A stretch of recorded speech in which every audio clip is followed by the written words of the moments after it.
Joining me now for more on what we learned last night is Barbara Boxer. She's a former Democratic senator from the state of California, now co-host of the Boxer podcast. She has endorsed Vice President Joe Biden for president. Senator, you endorsed within the last week, right?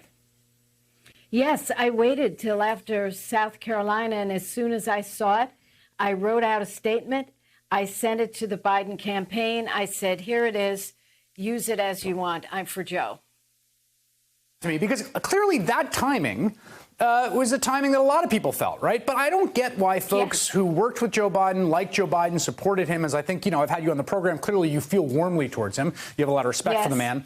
Why not do it a month ago or 6 weeks ago? Why did everyone wait till South Carolina? What did that do to the way that you think of the race? That's such a great question. I was thinking about it because it wasn't an anomaly for people like me to wait. It also was reflective of voters, so many voters who couldn't decide. I think we all wanted to see who could beat Donald Trump. And when we saw that South Carolina coalition come, right to the fore, and it was so broad and deep, as you said, not only African-American voters, suburban women, men, every age group, really remarkable turnout for him. That was the signal. And everyone just got on board. I think there's huge momentum. And I think it took courage for Buttigieg and Klobuchar and Bloomberg, who all had the dream, to set it aside for the good of the country. I want to give you an argument that I see people make who are less sold on Joe Biden, whether for ideological reasons or electability reasons. Let's talk about the latter for a second, which is basically that he hasn't been a particularly strong candidate. The reason there was reticence on many people to get behind him was because people were watching his performance and didn't think it was particularly good, that he has not been a particularly effective communicator on the trail, and that all of those problems still linger despite the consolidation that we've seen in the last 3 days. What do you say to that? Joe's not a perfect candidate. I mean, he's not slick, and he has never been slick. I know him for years. He goofs up on some words. You know that he overcame a terrible stammer and stutter, and he's been knocked down in his life. And I think the metaphor from South Carolina was, here he was, before that, really pretty well knocked down, perhaps out. The Sanders people said, it was over, and he came back. And I think because he's imperfect in a way, it makes him more the everyman, the every person. We are all flawed.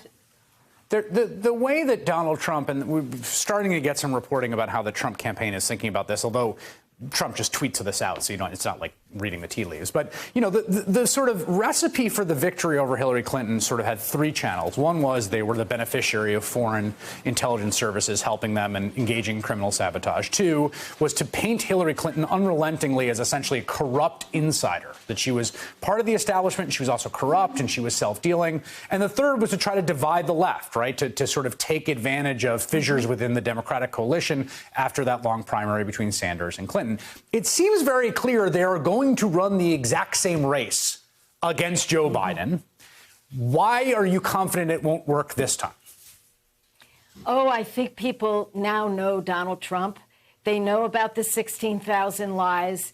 They know that he has no compassion. We know that it's all about him constantly, 24/7. And, we see what's happening with the GOP, how they just are puppets. They see Russia helping Trump. They see Trump embracing dictators. We see, and all of us see him saying that the Constitution says he can do whatever he wants. So this hasn't been, a successful campaign by him against Hillary. By the way, she got more popular vote, but we won't go there. But it's also all the things that people have seen and are very upset about. So I think it's very different. The last point I'd make is, the American people are smart. They know that Trump did not want to see Joe Biden get this, and he did everything to try and stop him, including getting impeached, if I might say.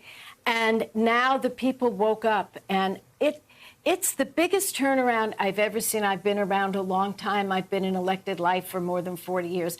I've never seen a comeback kid exactly like this one. All right. Senator Barbara Boxer, thank you so much for making some time from California tonight. I really appreciate it.